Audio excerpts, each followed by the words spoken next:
में कारपेट बिछा होता है, दीवारों पे कोटिंग वाला संगमरमर लगा होता है जी। अब उधर अगर ऐसी पोजीशन हो जाए तो बंदा क्या करे?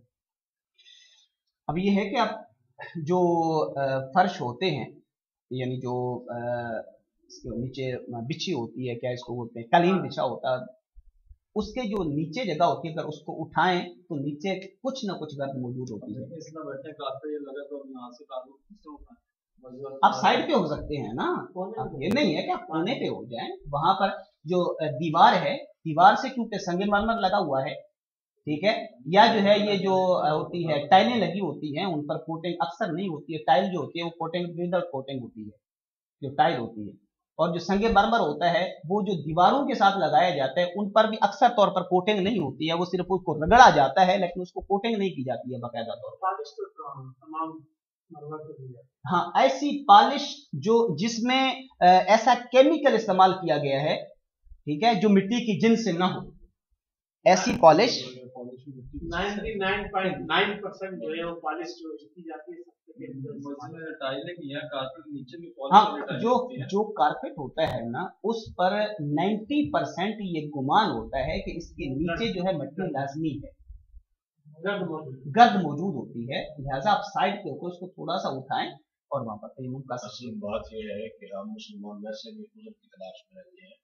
आज हम जिस दौर में रह रहे हैं, जी रहे हैं, सुबह अल्हम्दुलिल्लाह जी, हर चीज की सहूलत मौजूद है अक्सर। जी जी जी जी जी, लेकिन मुमकिन सूरत जो है, इम्कानी सूरत जो है वैसी हो सकती है, ठीक है। वैसे आपने जो फरमाया बिल्कुल 100% सही फरमाया कि इस जिस दौर से और जिस वक्त में, जिस मुल्क में हम रह रहे हैं, तकरीबन हर जगह पर पानी मौजूद है। इससे हमें बहुत ज्यादा जरूरत इस वक्त है, वो ये है बहुत सारे लोगों को भी वुजू के असल जो वुजू के फराइज है उसका पता नहीं है, गुस्ल के नहीं है, बहुत जरूरी वो अल्हम्दुलिल्लाह वो चीजें हो चुकी हैं और वो ऑन द रिकॉर्ड है, हाँ, वो सारी यूट्यूब पे पड़ी हुई हैं। ये तीसरी जगह थी, यानी कि वो तहारत के मसाइल में, तो हमने इसको डिस्कस किया है। तो जी, सवाल ये था कि बाद मसाजिद बहुत बड़ी होती है, सही है, टाइम भी होता है, लेकिन अब मसला ये है कि हम बीच में फंसे हुए हैं। अगर बाहर निकल के जाते हैं, निकल के चले जाएंगे, हम निकल के चले जाएंगे, वहाँ जाके वज़ू का भी हमें टाइम मिल जाएगा, लेकिन पोजीशन ऐसी है कि अगर हम निकल के जाते हैं तो पूरी जमात यहाँ से मतलब डिस्टर्ब होती है। खास तौर से रमजानुल मुबारक के अंदर किस्म के मामला होते हैं कि तरावी की जमात शुरू हो गई है जी, और किसी का वज़ू जो है वो टूट गया है। अब उस सूरत हाल में क्या किया जाए? आया जो जिस वक्त जो जमात चल रही है, जो रकात चल रही है, उससे खत्म होने का इंतजार किया जाए वज़ू पे जाने के लिए, या फौरन ही निकल जाए, सलाम फेरने का इंतजार किया जाए या फौरन निकल जाए? ये मसला पहले भी आया था, मैंने ही बताया था, रिपीट कर देता हूँ। आप जिस भी सफ में खड़े हैं, चाहे इमाम के पीछे हैं या किसी जगह पे खड़े हो, पीछे सफ़ें ज़्यादा हैं और आप दरमियान में हैं, वुज़ू आपका टूट गया है, तो अब ये पहली रकात है, दूसरी है या तीसरी है या चौथी है, में कोई भी हो, आपका लाजिम है कि अब वहां पर आप जिस वक्त आपका वुज़ू टूट गया है तो आप वहां पर नहीं खड़े हो सकते। शरा शरीफ ने ये बताया है कि आप अपना जो हाथ है वो अपने नाक के ऊपर रख लें, ताकि लोग ये समझें कि इसको रुआ, इसको नक्सीर कहते हैं, नक्सीर टूट गई और ये इसका वुज़ू टूट गया, तो लिहाजा ये वुज़ू करने के लिए जा रहा है, ताकि आपकी जो ज़ात है वो भी तान से महफूज रहे, इज्जत जो है वो इज्जत नफ्स मजरूह ना हो।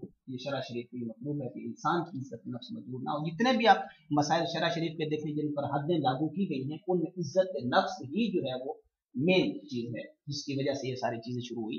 लिहाजा वो हाथ रख के, अब अगर देखें कि अगर आप साइड से जाते हैं, यानी यहां पर आप खड़े हैं, तो अब जो इमाम होता है वो हदीस पाक में है, सुतरतुल इमाम सुतरतुल कौम, जो इमाम का सुतरा होता है वो कौम का सुतरा होता है। अगर आप जमात हो रही है तो आप जमात के आगे से गुजर सकते हैं, क्यों? इसलिए कि जहां पर इमाम खड़ा हुआ है उसके आगे सुतरा मौजूद है, दीवार मौजूद है, लिहाजा इमाम के आगे से आप नहीं गुजर सकते हैं, जो जमात है उसके आगे से आप गुजर सकते हैं, आपको गुनाह नहीं होगा, और इसके अलावा उज़्र भी आपके पास मौजूद है। लिहाजा आप यहां से जहां पर आप मौजूद है, अगर दरमियान में खड़े हुए हैं तो आप साइड पे चले जाएं। आप वहां पर दे सकते हैं कि अगर आसानी से वहां निकला जा सकता है कि साइड के दीवार से लगते हुए आप बाहर निकल जाएं, तो फिर आपको चाहिए कि आप वहां पर चले जाएं। अगर आपको ये आप देख रहे हैं कि वहां पर भी ऐसे ही भीड़ है, ऐसे ही दीवार के साथ लोग लगे हुए हैं जैसे मेरे साथ लोग आपस में लगे जुड़े हुए कंधे से कंधा मिला हुआ है, तो फिर अब वहां पर जाते हैं तब भी वही आपका उज़्र है, यानी आपका मसला है। यहां पर है तो तब भी यही है, तो फिर आपके लिए यहीं से आप सफे चीरते हुए पीछे चले जाए। लेकिन वहां पर खड़े नहीं हो सकते कि आप इंतजार करें कि ये जमात रकात कंप्लीट हो या इमाम सजदे में चला जाए तो निकलना आसान हो जाएगा, तो आप इतना इंतजार नहीं कर सकते हैं। शरा शरीफ ये कहते हैं कि उसी वक्त निकल जाए, क्योंकि हो सकता है कि आप बाहर निकले वुजू करके आप वो रकात आपको मिल जाए। अब तरावी की रकात होती है तो वो लंबी होती है, अगर आप इंतजार करते रहेंगे रुकू में जाए तो सजदे में जाए तो आप रकात भी चली गई आपकी, आप खड़े इंतजार करते रहे तो अब वो आपको लाजमी है कि आप बाहर जाए वुजू करें, हो सकता है वही रकात आपको मिल जाए, तो आपको जो रकात मिल जाएगी तो साफ ज़ाहिर है आपको वो रकात मिल गई तो आपको वो नमाज मिल जाएगी। तो लिहाजा आप जो है ना दोनों सूरतों में से जो आसान नजर आए, अगर साइड पे निकल सकते आसानी से और जगह मौजूद है तो साइड से निकले, अगर साइड पे वही तकलीफ होती है कि वहां पर लोग बिल्कुल साथ लगे हुए, लेकिन उमूमी तौर पर ऐसा होता नहीं है, दीवार के साथ अक्सर तौर पर थोड़ी सी जगह मौजूद होती है कि इंसान वहां से ये जो है ना वो थोड़ा सा टेढ़ा होके गुजर सकता है। तो अगर वहां पर भी वैसे ही जो है ना वो सूरत हाल है जो वहां पर आप खड़े हैं, तो फिर वहीं से आप पीछे चले जाए, कि आपके लिए जायज है, क्योंकि शरा शरीफ ने आपको जवाज की सूरत दी है कि आप ये कर सकते हैं। अगरचे आप नमाजी जो है वो साइड थोड़ी से देंगे तो आप आराम से निकल सकते हैं। ये सूरत हाल देखी गई है कि जिस वक्त आदमी ऐसे पीछे निकलता है तो लोग उसको जगह दे देते हैं, थोड़ा थोड़ा साथ हो जाते हैं तो इंसान आसानी से निकल सकता है। क्योंकि मैंने एक मरतबा ये मुशाहदा मेरा हुआ है कि ऐसे एक बंदे का वुजू टूटा था, वो पीछे निकला था तो वो बंदे थोड़े थोड़े साइड दे, उनको पता लग गया था कि ये मजे की बात यह है और खुशी की बात यह है कि मले लोग जो है ना इनको नमाज के मसाइल का पता है। अब हमारे जो लोग हैं वो 98%, मैं ज्यादा नहीं कह सकता हूं लेकिन जो मेरा एक्सपीरियंस है इस फील्ड में 98% लोगों को नमाज के मसाइल का पता नहीं है।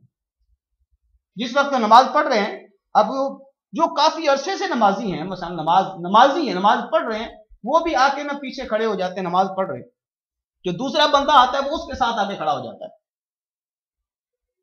हालांकि हुक्म यह है कि एक जिस वक्त इमाम और एक मुक्तदी है, इमाम और साथ एक बंदा नमाज पढ़ रहे हैं, तो आप पीछे से आए हैं, आपके लिए लाजमी है कि जमात के साथ नमाज पढ़ें, तो आप जो इमाम के साथ बंदा खड़ा हुआ है उसको यहां पर हाथ लगाएं, इशारा करें, वो पीछे आ जाए। अगर वो इशारा नहीं समझ सकता है तो वैसे आप उसको खींच के पीछे भी ला सकते हैं, ठीक है, यहां से कंधे से पकड़कर उसको पीछे ला सकते हैं, सफ में खड़े होकर नमाज पढ़ लें। ये नहीं है कि यहां पर वो इमाम खड़ा है, यहां पर मुक्तदी और साथ आकर आप खड़े हो जाएं और तीसरा बंदा आता है वो उसके साथ खड़ा हो जाता है। मेरे साथ ये मामला पेश आया कि मैं यहां खड़ा हूं, मेरे साथ एक बंदा है, दूसरा है यहां खड़ा हो गया, तीसरा है वो इनके साथ खड़ा हो गया, मेरे साथ ही एक साथ बन गई। हालांकि इमाम के पीछे साफ होती है, नमाज तो इस तरह हो जाती है लेकिन खिलाफ सुन्नत है। अगर इसी तरह एक साफ कंप्लीट हो गई है नमाज, यानी कि एक साफ मुकम्मल है इमाम के पीछे, आप अकेले पीछे आए हैं तो आप अकेले खड़े नहीं हो सकते हैं कि आप साइड पे खड़े हो जाएं और अकेले नमाज पढ़ लें, इस तरह आपके लिए जायज नहीं है। तो इमाम के पीछे जो बंदा खड़ा हुआ है आप उसके कंधे पर हाथ रखेंगे, उसको पीछे खींचेंगे और पीछे दो बंदे ऊपर आप खड़े होंगे, अकेला बंदा पीछे खड़ा नहीं हो सकता। इमाम के पीछे जो बंदा खड़ा है उसको आप इशारा करेंगे, हाथ रखेंगे, वो पीछे आ जाएगा, आप दो खड़े हो जाएंगे और जो दरमियान में यहां पर गैप आ गया है वो बंदे साथ वाले ऐसे से साथ होकर उस गैप को पूरा कर लेंगे। क्योंकि ये गैप के लिए यहां तक फुकाहा ने इजाजत दी कि 3 सफों तक इंसान चल के आगे अगर कोई है मसला तो जा सकता है।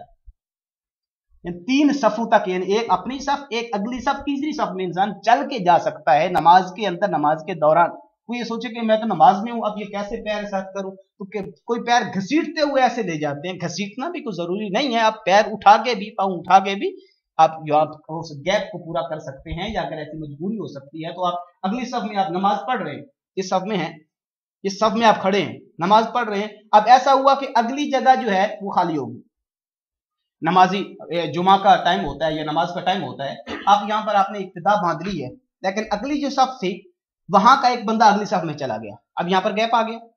अगर साथ वालों ने गैप पूरा कर दिया है तो ठीक है, अगर नहीं है तो आप चलते हुए उस गैप को पूरा कर सकते हैं। समझ आ रही है कि नहीं? आप चलते हुए आप चलकर उस गैप को पूरा कर सकते हैं, जा सकते हैं उस सफ में और उस सफ को कंप्लीट करें। आप उसको आप जा सकते हैं, शरीर में इजाजत ही, तो हम देखते रहते हैं, आप नहीं जाते, ठीक है ना। अगर हम किसी को कहते हैं तो वो मदीना पाक में तो कुछ लोग नरम है और मक्का पाक में लोग बहुत सख्त है। मैं मदीना पाक में नमाज पढ़ रहा था तो मेरे आगे से बंदा नमाज पढ़ा, तो ये भी हुक्म है कि आप नमाज पढ़ रहे हैं, अकेले नमाज पढ़ रहे हैं और आपके आगे से कोई बंदा गुजर रहा है तो आप ऐसे इशारा हाथ करके उसको रोक सकते हैं।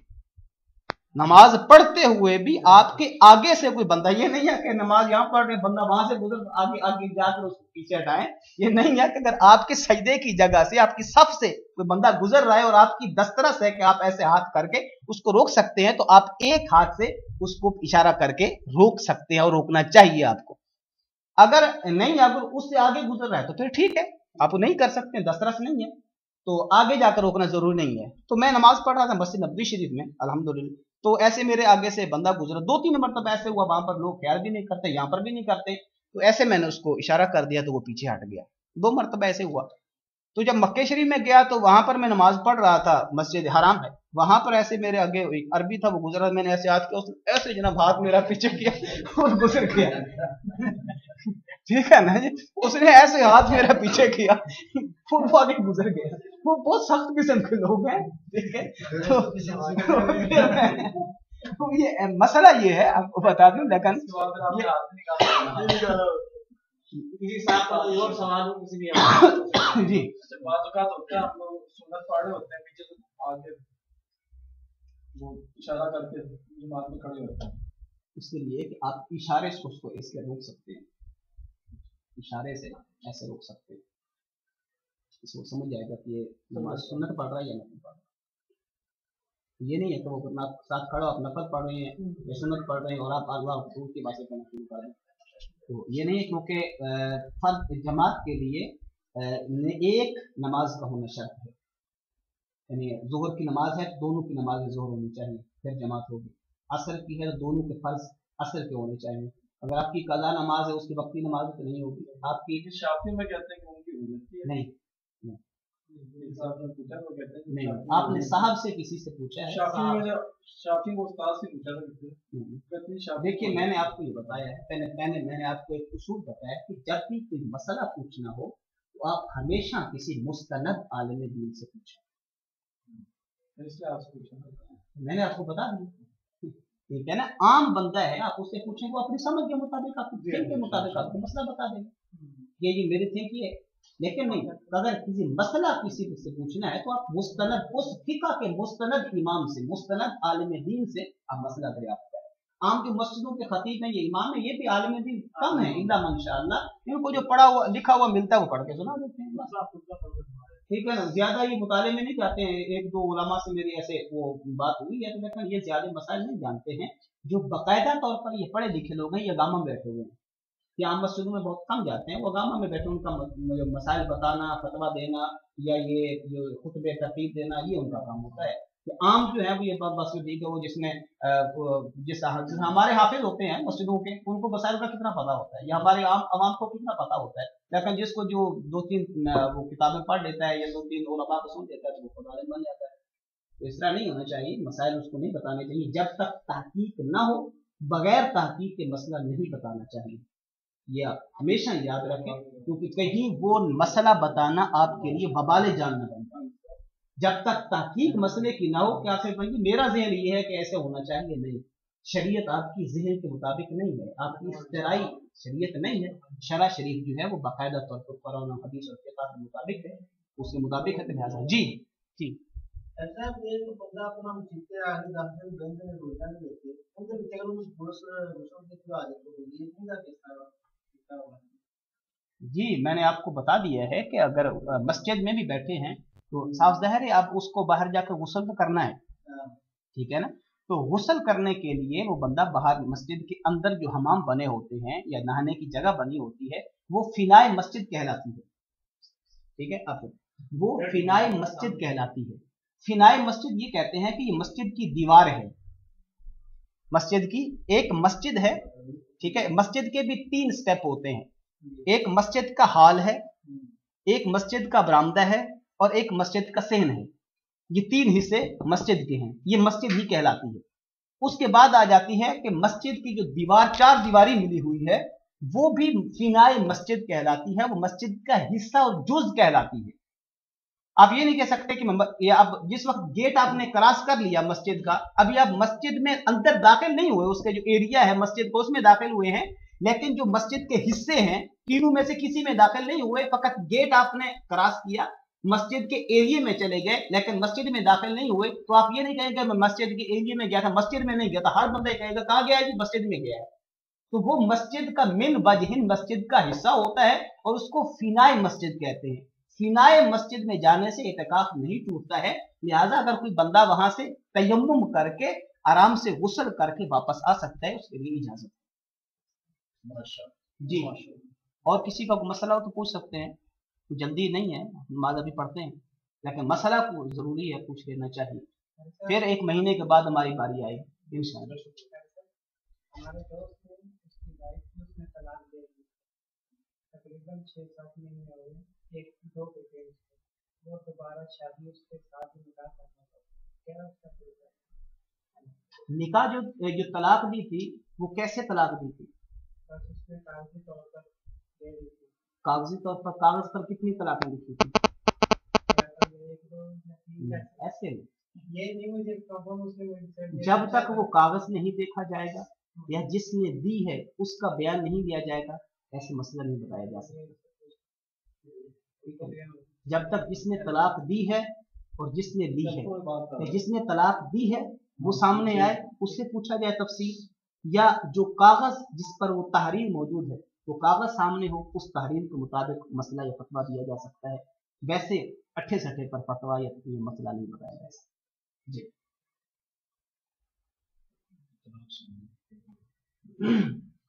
मैं आपको कह दे, एक थी मैं मुझे रुजू जायज है, तलाक निकाह कर सकते हैं, जबकि वो कागज पर 3 लिखी हुई है, तो वबाल मेरे ऊपर पड़ जाएगा, इसलिए मैं ये नहीं कर सकता जी। किसी और का मसला है तो पूछ सकते हैं डॉक्टर साहब।